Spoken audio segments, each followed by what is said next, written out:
it'd be such a hoot to hang out with you and to take a look at fashion.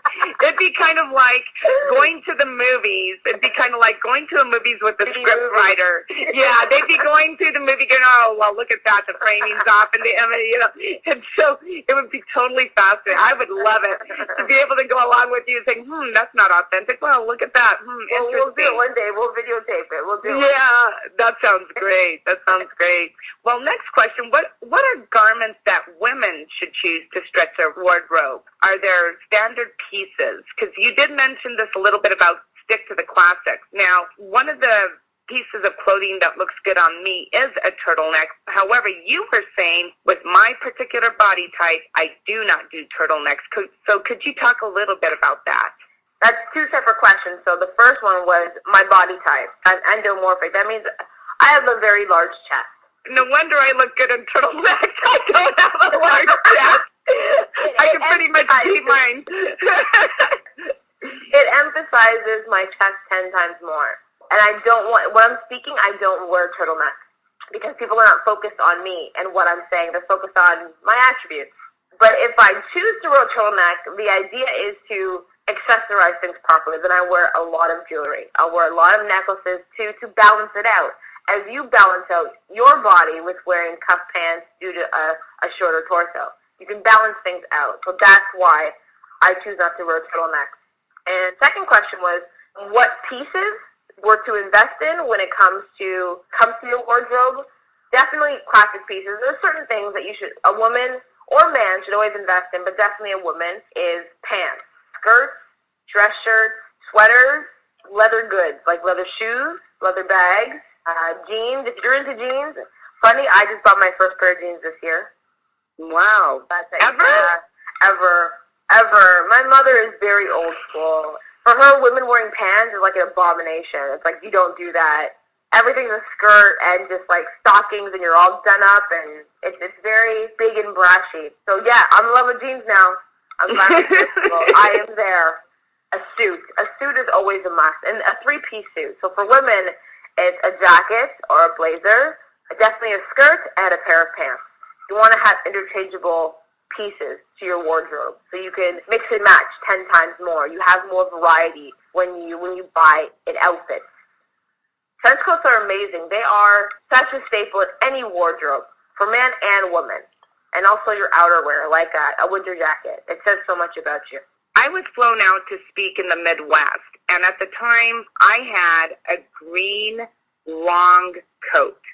And I got off the airplane, and I was walking through the airport, and I couldn't figure out why I felt so uncomfortable. And when I looked around, everyone was wearing brown and black long coats. I was the only one walking through with this bright-colored green coat.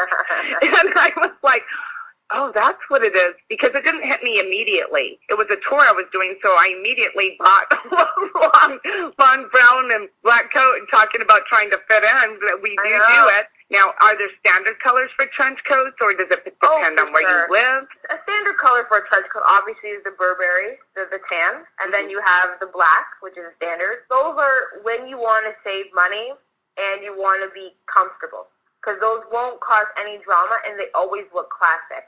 But for me, I have a blood red trench coat. I also have a dark navy blue trench coat. And I also have a royal blue trench coat.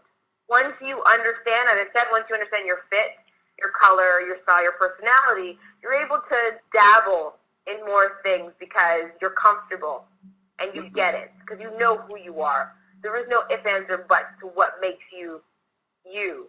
You're not swayed, you're not waved by visual trickery. You get it. You understand it. So you can manipulate it. That's the idea. We live in a game.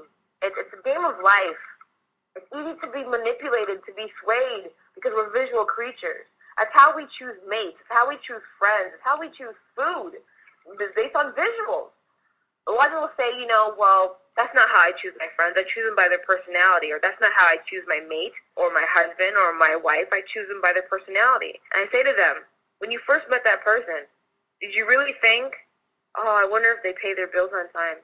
I wonder if they're good to their mother. That's not the first thing you say. It's not. We are animals. That's why we are animals. Pure and simple. You know, that's why I say diamonds are a girl's best friend. Yes, they're expensive, but they're beautiful. That's what catches us. We're visual creatures. That's why a lot of my girlfriends say, I was so surprised he was such a dog. You didn't know? What do you mean? The Gucci loafers didn't tip you off that he was a dog? That's just funny. And another thing is that by enhancing image and by being able to wear things that make you sparkle, make you glow, make you more energized, make you more exuberant and share and be open, how good is that? There's nothing superficial about feeling good about enhancing your image. No, not at all. Empowerment is key. And that's why I call it visual empowerment. That's what we need. That's what we want. That's what we should have. Each one of us needs to have this in our everyday lives. Never, ever should you put anything on your back that doesn't feel amazing on you. Why I really wanted to do this interview with you is you're an advocate of having it be your own expression and not to mimic what others are doing, but to really think about self, think about who you are, what choices are out there that will complement who you are and expand what that is. Perfect. I love that line. What choices out there are going to complement and expand who you are? I love that about what your message is and what you advocate. Now, I have another question about suits. Let's say that you're really stretching every dollar and honoring every dollar you spend, and you, for instance, buy one suit and you want to interchange to make it appear to be more than one suit. Should you be sticking with a certain classic color for the suit so that you can interchange and expand your wardrobe? I know most people will fall back and say black, but that's completely wrong. If you're going to an interview, if you're going to a dinner, if you're going out with friends, if you are at work, wearing a black suit is very stark. It actually makes people less engaging. It's a very stern color. So if you want an overall forever suit color that will help you and enhance you, I would say charcoal gray. And you can always mix and match so many things with gray, from brown to blue to purple to red to green to orange. All those colors just enhance the gray 10 times more. So it can always look very, very different. You know what's great about gray, too, is that you can have like a feathered type of gray, charcoal gray. You can have solid grays, heather gray, charcoal gray, medium gray, so many different grays. But if you're buying that one suit, I'd say go for charcoal gray. And that's good for both men and women. Now, speaking about men, because I mentioned that, how about men in regards to what are some fashion tips for men who want to achieve looking incredible and honor their dollars simultaneously? You know, some days I just wish I was a guy. It's so easy for guys. It's so easy for guys to look amazing. It's just, there's no effort. And, you know, a lot of men, this is what men have over women. They don't change for anybody. I don't know if it's their mothers who instilled this in them, but they don't change for nobody. Out of the four main things I was talking about, they only have to worry about fit and style. That's it. They already know what makes them who they are. They already have all that down pat. Fit style is really a big thing. Men need to understand what fits their bodies, and definitely style. They need a little bit more oomph in their game. You know, European men have this down pat. It's unbelievable how European men dress to Western culture, North American men. It's very, very different. I noticed that, but could you talk a little bit about what the difference is between the two? Once again, European men understand fit and understand style. It's bold, it's daring, but it's also confident. They get it. They're so confident in who they are. They're able to put on the hats and the scarves and the jackets, and they can put on the pants and the shoes and not feel any way about it, but understand how amazing it looks on them because it suits them. It's their personality, allows them to be even more dynamic in their life. They get it.